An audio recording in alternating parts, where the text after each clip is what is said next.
আলামিনের হাবিব জনাব মুহাম্মদ রাসূলুল্লাহ সাল্লাল্লাহু আলাইহি ওয়াসাল্লাম বলেছেন, কিয়ামতের ময়দানে আল্লাহর কসম করে বলছি, সেদিন জাহান্নামীদের ভীষণ কষ্ট হবে আর জান্নাতীদের জন্য অত্যন্ত আসান হবে, অবস্থাটা খুবই আরামের হবে। নবীজি বলেন, এক ওয়াক্ত ফরজ নামাজ আদায় করতে যে সময়টুকুন লাগে, কিয়ামতের মাঠের এই সময় এত বড় বিরাট লম্বা সময় জান্নাতীদের জন্য এরকম হালকা হয়ে যাবে। সুবহানাল্লাহ। হযরত আবু সাঈদ খুদরী রাদিয়াল্লাহু তাআলা আনহু হাদিসখানা বর্ণনা করেছেন, এক ওয়াক্ত নামাজ, একটা ফরজ নামাজ পড়তে যতটুকুন সময় লাগে এতটুকুন সময়ের ভেতরে জান্নাতীদের কারবার শেষ হয়ে যাবে। সুবহানাল্লাহ বিহামদি। আর ওদের কারবার তো শেষই হবে না। وَيَوْمَ تَشَقَّقُ السَّمَاءُ بِالْغَمَامِ وَنُزِّلَ الْمَلَائِكَةُ تَنزِيلًا। ওরা ফেরেশতা দেখতে চায়। সেদিন আসমান সমূহ বিদীর্ণ হয়ে মেঘ পুঞ্জ বেরিয়ে আসবে, আত্মপ্রকাশ করবে। তার ভেতর থেকে ফেরেশতারা ক্রমাগত নাজিল হতে থাকবে। আর অবস্থাটাই হবে, আল মুলকু ইয়াউমাইযিনিল হাক্কু লির-রাহমান ওয়া কানা ইয়াওমান আলাল কাফিরিনা আসীরা। আর সেদিনে বাদশাহী হবে কেবলমাত্র রহমানেরই। ওয়া কানা ইয়াওমান আলাল কাফিরিনা আসীরা। আর সেই কিয়ামতের দিন, সেই সময়টা হবে কাফেরদের জন্য বড়ই কঠিন। এখানে কিয়ামতের কিছু কথা বলা হচ্ছে, কিছু আভাস দেওয়া হচ্ছে যে আসমান সমূহ বিদীর্ণ হয়ে মেঘ পিণ্ড বেরিয়ে আসবে এবং তার থেকে ক্রমাগত ফেরেশতারা নাজিল হতে থাকবে।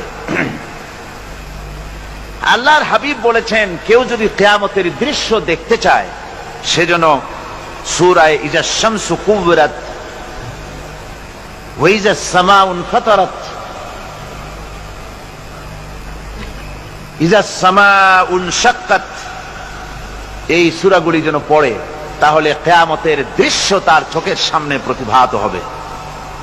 কিয়ামতের দৃশ্যটা আসলে কেমন হবে সেই সূরাগুলি তেলাওয়াত করলে সে বুঝতে পারবে। যেমন আল্লাহ পাক বলছেন, إذا السماء فطرت وإذا الكواكب انتثرت وإذا البحار فجرت وإذا القبور بعثرت। যখন আকাশসমূহ চূর্ণ বিচূর্ণ হয়ে যাবে আর তারকাসমূহ বিক্ষিপ্ত হয়ে পড়বে, সমুদ্র মহাসমুদ্রগুলি দীর্ণ বিদীর্ণ হয়ে যাবে, কবরগুলি সব উদ্গীরণ করে দেবে, তার মধ্যে যা আছে সে সবগুলি। আবার আল্লাহ পাক বলেন, ইযাশ শামসু কুবিরাত ওয়া ইযান নুজুমুন কাদারাত ওয়া ইযাল জিবালু সুয়্যিরাত। সূর্য যখন ঢেকে যাবে, তারকাগুলি যখন বিপর্যস্ত হয়ে যাবে আর পাহাড়গুলি যখন চালিয়ে দেওয়া হবে, এই দৃশ্য তোমরা দেখতে পাবে। فإذا النجوم طمست وإذا السماء فرجت وإذا الجبال نسفت। সেদিন অবস্থা এমন হবে, সমস্ত তারকাগুলি স্তিমিত হয়ে যাবে আর আকাশসমূহ দীর্ণ বিদীর্ণ হয়ে যাবে। আর দেখতে পাবে পাহাড়গুলি, সমস্ত পাহাড়গুলিকে উড়িয়ে দেওয়া হবে। আবার অবস্থা আরো কি হবে, فإذا برق البصر وخسف القمر وجمع الشمس والقمر। যখন চক্ষু বিস্ফারিত হয়ে যাবে মানুষের, চাঁদ আর সূর্য নিষ্প্রভ হয়ে যাবে, সব একাকার হয়ে যাবে, চন্দ্র এবং সূর্য তার অস্তিত্বকে হারিয়ে ফেলবে। শুধু তাই নয়, ওয়াহুমিলাতিল আরদু ওয়াল জিবালু ফাদুক্কাতা দাক্কাতাও ওয়াহিদা। জমিন ও পাহাড়গুলির মধ্যে সংঘর্ষ লাগিয়ে দেওয়া হবে, আর তা এক ধাক্কায় জমিন এবং সমস্ত পাহাড়গুলি চূর্ণ বিচূর্ণ হয়ে যাবে। সুবহানাল্লাহি ওয়া বিহামদিহি। আল্লাহ রাব্বুল আলামিন বলছেন, এইভাবে করে কিয়ামতের দৃশ্য, বিভীষিকাময় দৃশ্য তোমরা দেখতে পাবে। আর সেদিনের রাজত্বটা কার হবে? আল মুলকু ইয়াউমাইযিনিল হাক্কু লির-রাহমান। সেদিনের রাজত্ব হবে কেবলমাত্র রহমানের। অর্থাৎ যেসব কৃত্রিম বাদশাহী দেখে তোমাদের চোখে ধাঁধা লেগে গিয়েছে, তোমাদেরকে দুনিয়ার বাদশাহী দেখে তোমরা ধোঁকায় পড়ে গিয়েছো, এসব বাদশাহী কিছুই টিকবে না সেদিন। সেদিন শুধু বাদশাহী থাকবে একমাত্র আল্লাহ পাকের। কার থাকবে বাদশাহী? জোরে বলেন কার? আল্লাহ রাব্বুল আলামিন যখন কিছুই থাকবে না ঘোষণা করবেন লিমানিল মুলকুল ইয়াউম লিল্লাহিল ওয়াহিদুল কাহ্হার। আজকে কার রাজত্ব? চারিদিক থেকে আওয়াজ আসতে থাকবে পরাক্রমশালী আল্লাহ রাব্বুল আলামিনের রাজত্ব। আর কারণ নয়, হাদিস শরীফে এসেছে, বুখারী মুসলিম শরীফের হাদিসে এসেছে, আল্লাহর নবী বলেন আল্লাহ রাব্বুল আলামিন তখন তার এক হাতে আকাশ মণ্ডলীকে ধারণ করবেন, আর এক হাতে জমিনকে ধারণ করবেন। আকাশ মণ্ডলী এক হাতে, জমিন এক হাতে। এভাবে আল্লাহ রাব্বুল আলামিন বলবেন আইনাল জাব্বারুন আইনাল মুতাকাব্বিরুন। কোথায় সেই স্বৈরাচারীরা? কোথায় সেই দুর্বিনীত অহংকারী স্বৈরাচার যারা আমার জমিনের উপরে, আমার মানুষের উপরে রাজত্ব চালিয়েছে? তারা আজকে কোথায়? কোথায় সেই অহংকারীরা? আল্লাহ পাক সেদিন যে বলবেন, সেদিন তো বলবেন, কিন্তু দুনিয়ার মাঝেও স্বৈরাচার যারা, অহংকারী যারা, তাদের শাস্তি পৃথিবীর বুকেও দেন। আর সেদিন তো দিবেনই। কত স্বৈরাচার আমরা দেখলাম, কত অহংকারী দেখলাম, যাদের তর্জনী হেননে লক্ষ কোটি কোটি মানুষ উঠত আর বসত।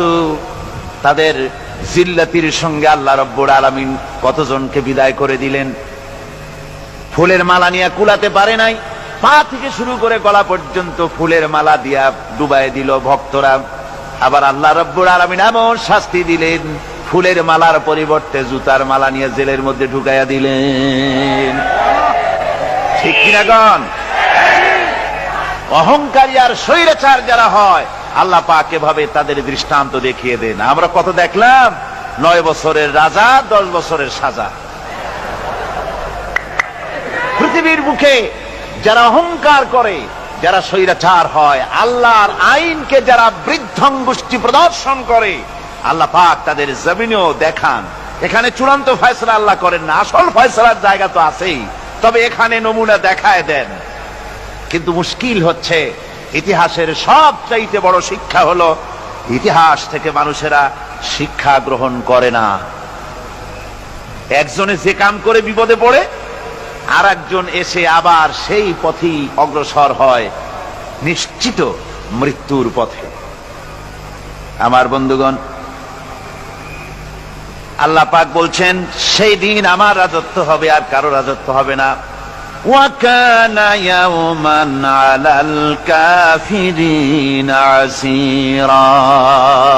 আর ওই দিনটা, ওই কিয়ামতের দিন হবে কাফেরদের জন্য সবচাইতে কঠিন। সবচাইতে কঠিন হবে কাদের জন্য? কাফেরদের জন্য। কাফের কারা? কাফের হচ্ছে তারা যারা নাকি আল্লাহর আইনকে অস্বীকার করেছে, আল্লাহকে অস্বীকার করেছে, আল্লাহর আইনকে অস্বীকার করেছে। ওরা কি? কাফের। কুফর শব্দের অর্থ হচ্ছে গোপন করা। এই জন্য অন্ধকার রাতকে আরবিতে কাফের বলা হয়েছে, অর্থাৎ যা সব জিনিসকে অন্ধকার দিয়ে ঢেকে দেয়। তো কুফর হচ্ছে সেই জিনিস যা মহাসত্যকে ঢেকে দেয়, সত্যকে, মহাসত্যকে ঢেকে দেয় যেই জিনিস, সেটাকে কুফর বলা হয়। আর এই কাফের অন্ধকারে ঘুরে মরে, সে কোন আলোর খোঁজ পায় না। আল্লাহ রাব্বুল আলামিন বলেন, কাফেরদের কথা এখন শোনাচ্ছেন আল্লাহ পাক, ওয়াল্লাযীনা কাফারু আউলিয়াউহুমুত তাগুতু ইউখরিজুনাহুম মিনান নূরি ইলায যুলুমাত। যারা কাফের, যারা কুফরি অবলম্বন করেছে, তাদের সাহায্যকারী আর পৃষ্ঠপোষক হচ্ছে তাগুত। তাগুত বলা হয় সেই শক্তিকে যে শক্তি শুধু নিজেই আল্লাহর আইন অমান্য করে বসে থাকে না, বরং অন্যদেরকেও আল্লাহর আইন অমান্য করতে বাধ্য করে। ওদেরকে আরবিতে কি বলা হয়? তাগুত বলা হয়। আর এই তাগুতি শক্তি, এই তাগুত হয় তার সাহায্যকারী, যা তাকে আলো থেকে টেনে অন্ধকারের ভেতরে নিয়ে যায়। আর কাফের হচ্ছে আল্লাহ পাকের ভাষায়, অর্থাৎ কোরআনের ভাষায়, কাফের হচ্ছে সবচাইতে নিকৃষ্ট প্রাণী, সবচাইতে নিকৃষ্ট জীব, মহাসত্যকে যারা অস্বীকার করেছে, যারা আল্লাহকে মানে না, যারা আল্লাহর কোরআনকে মানে না, যারা ইসলামকে স্বীকার করে না, তারা সবচাইতে নিকৃষ্ট প্রাণী। আল্লাহ রাব্বুল আলামিন বলেন, ইন্না শাররাদ দাওয়াবি ইনদাল্লাহিল্লাযীনা কাফারু ফাহুম লা ইউমিনুন। নিশ্চয়ই আল্লাহর জমিনে সব বিচরণশীল জীব যত আছে, আল্লাহ বলছেন আমার জমিনে বিচরণশীল জীব যত আছে তার মধ্যে সবচাইতে নিকৃষ্ট প্রাণী হলো যারা ঈমান আনে নাই, যারা বিশ্বাস করে না আমি আল্লাহকে, যারা পরকালকে বিশ্বাস করে নাই, যারা কোরআনকে বিশ্বাস করে নাই, যারা ইসলামকে বিশ্বাস করে নাই, পৃথিবীর মধ্যে তারা সবচাইতে নিকৃষ্টতম প্রাণী। আল্লাহ বলেন শুধু নিকৃষ্ট জনক নিকৃষ্ট প্রাণী বললেই সারে না, এরা হলো চতুষ্পদ জানোয়ারের মতো। কে বলতেছেন? আমি বলছি না, কিন্তু আল্লাহ পাক বলতেছেন চতুষ্পদ জানোয়ারের মতো কাফেরেরা। وَمَثَلُ الَّذِينَ كَفَرُوا كَمَثَلِ الَّذِي يَنْعِقُ بِمَا لَا يَسْمَعُ إِلَّا دُعَاءً وَنِدَاءً। এই কাফেরদের দৃষ্টান্ত হচ্ছে সেই রাখালের মতো, যে রাখাল তার পশুদেরকে ডাকে, আর ওই পশুরা একটা ডাক শোনে মাত্র, কিন্তু কি যে বলে তা তো পশুতে বোঝে না। কথা বুঝতে পেরেছে? সুম্মুন বুকুমুন উমিয়ুন ফাহুম লা ইয়াকিলুন। এরা বোবা, এরা বধির, এরা অন্ধ, এ কারণেই কোনো কথা বোঝে না। এরা চতুষ্পদ জানোয়ারের চাইতেও নিকৃষ্ট। যাদেরকে আমি, আল্লাহ বলেন, যাদেরকে আমি চোখ দিলাম, চোখ থাকতে হক দেখলো না, সব দেখলো, হক দেখে নাই চোখ দিয়া, এই চোখ দিয়া সব দেখলো, নারীর সৌন্দর্য উপভোগ করলো, আর নারীর অঙ্গ প্রত্যঙ্গ নিয়ে নানা ধরনের গল্প লিখলো, কবিতা লিখলো, কিন্তু এই সৌন্দর্য যিনি দিলেন তারেও চিনল না। আছে না কত কবি আমাদের দেশে? আমার দেশের সেই কবি জাতীয় পুরস্কার পায় যে কবি নারীর বিশেষ বিশেষ অঙ্গ নিয়ে বেশি করে নির্লজ্জ কবিতা লিখতে পারে, ওই হলো সবচেয়ে বড় কবি। আমার বন্ধুগণ, একজন বুজুর্গ ব্যক্তি তিনি পথ দিয়ে যাচ্ছিলেন, তো সে পথে এক সুন্দরী যুবতী মেয়েকে দেখে সেই যুবতী মেয়ের দিকে এই বুজুর্গ ব্যক্তি এক নজরে তাকায় আছে।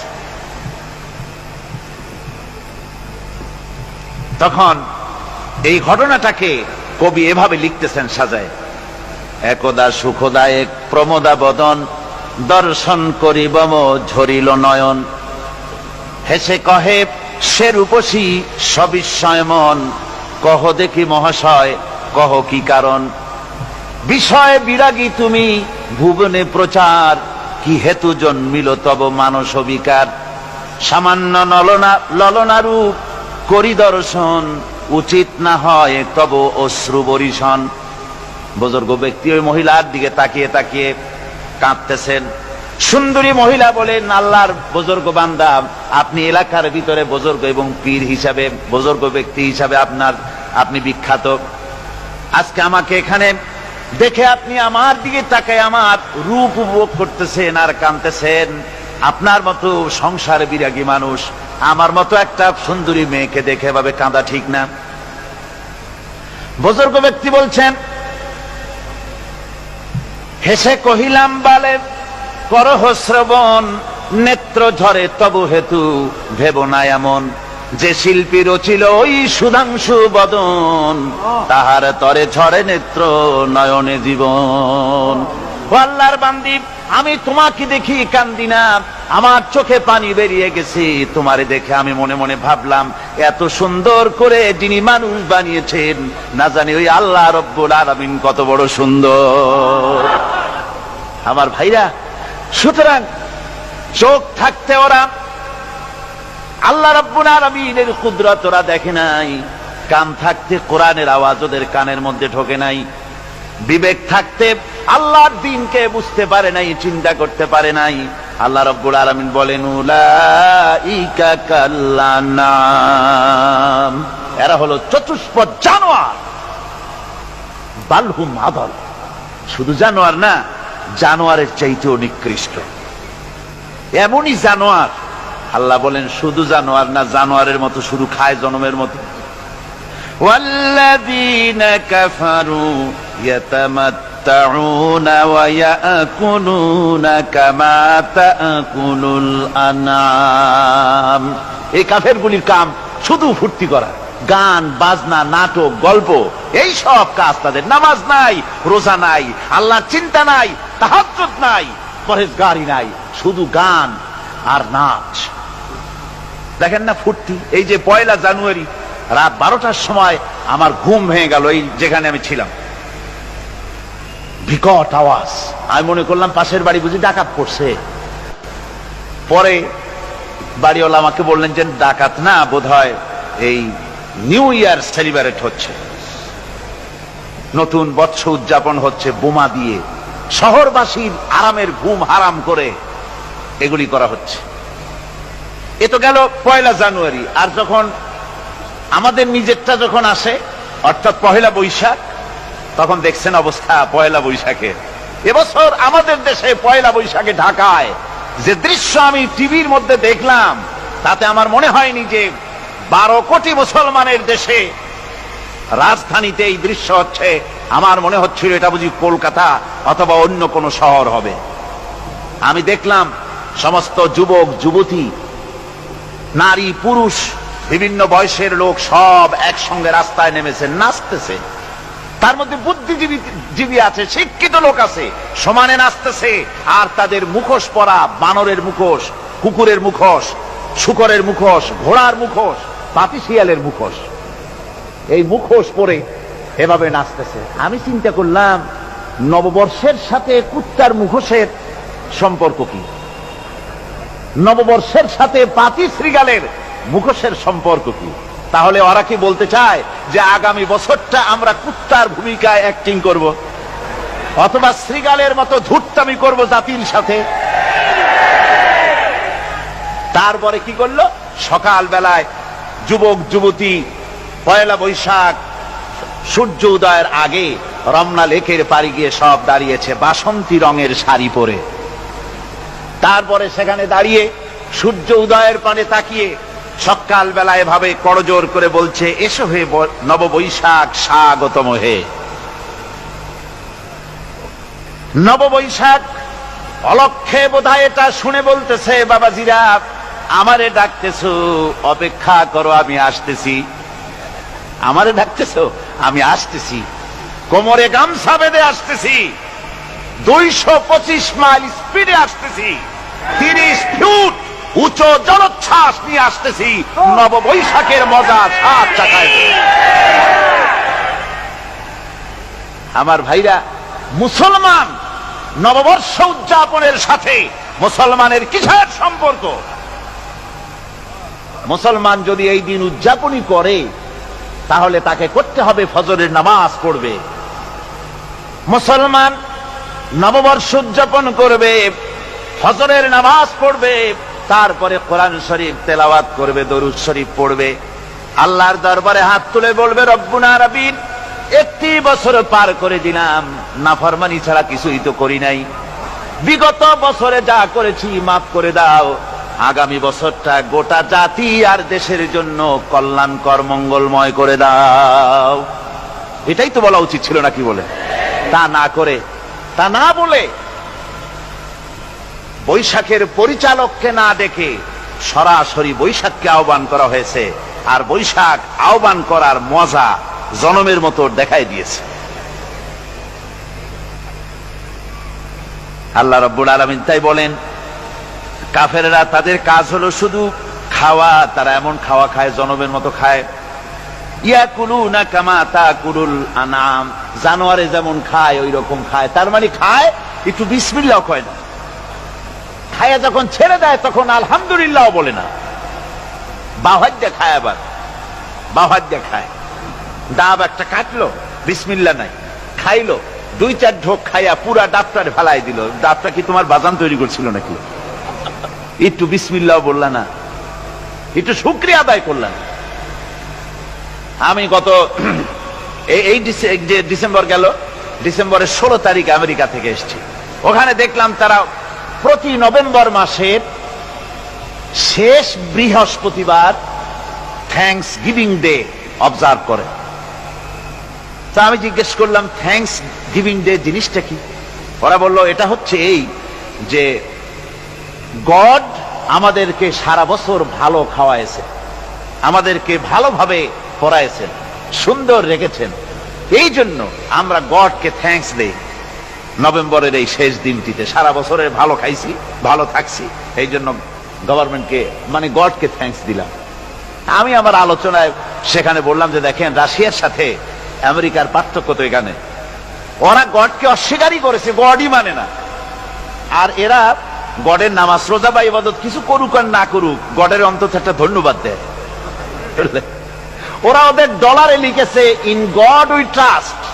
প্রত্যেকটা ডলারে লেখা, আমরা গডে বিশ্বাস করি। তো শুকর আদায় করলে তো আল্লাহ বাড়িয়ে দিবেন। আল্লাহ রাব্বুল আলামিনের সুন্নাত হলো, শুকর যদি কেউ আদায় করে আল্লাহ বাড়িয়ে দেন। লা ইন শাকারতুম লাযীদান্নাকুম ওয়া লা ইন কাফারতুম ইন্না আযাবী লাশাদীদ।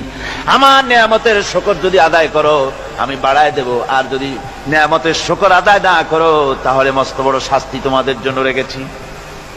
তো আমেরিকা শুকর আদায় করে নিজেরা খাইয়া, কিন্তু ওদের জমিন হলো বিশাল জমিন। আমি কয়েকবার গিয়েছি এবং বহু স্টেট সফর করেছি। ওদের জমিন এত ফার্টাইল, জমিনে যদি রীতিমতো তারা ফসল ফলাতো, এই ফসল সারা দুনিয়ার দরিদ্র ভূমুক্ষ জনতাকে খাওয়াইয়া বাঁচাইতে পারত। কিন্তু ওরা তা করে না। ওরা করে কি? ওরা মুনাফার হার, বাজার দর ঠিক রাখার জন্য নির্দিষ্ট পরিমাণ জমিনে ফসল ফলায়, কিন্তু জমিন এতই উর্বর, ওদের মেজারমেন্ট করা, মাপ করা, হিসাব করা ফসল হয় না, ফসল হয় বেশি। তখন বাড়তি ফসলকে তারা প্রতি বছর লক্ষ লক্ষ টন আলু আর গমকে তারা সমুদ্রে নিক্ষেপ করে। তাদের আলু এবং গম সেই সময় তারা নিক্ষেপ করে সমুদ্রে, যখন ইথিওপিয়া, সুদানে মানুষ না খেয়ে মরছে। পৃথিবীর বিভিন্ন দেশে মানুষ ক্ষুধার যন্ত্রণায় যখন চিৎকার করছে, আর তাদের এই চিৎকারে আকাশ বাতাস ভারী হয়ে যাচ্ছে, তখন ওরা এই কামটি করছে। তাই আমি ওই প্রথম দিন বলেছিলাম যে রাশিয়া যেমন খান খান হয়েছে, অস্তিত্ব বিলুপ্ত হয়েছে আল্লাহর সাথে নাফরমানি করার কারণে। আপনারা বলতে পারেন, কমিউনিজম কি একটা সহজ ব্যাপার? একটা বিরাট শক্তি।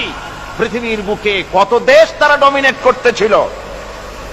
কোন যুদ্ধ নাই, কোন রক্তপাত নাই, বিনা ধাক্কায়, বিনা বাতাসে, বিনা ঝড়ে বিশাল মহিরুহু চিৎপটাং।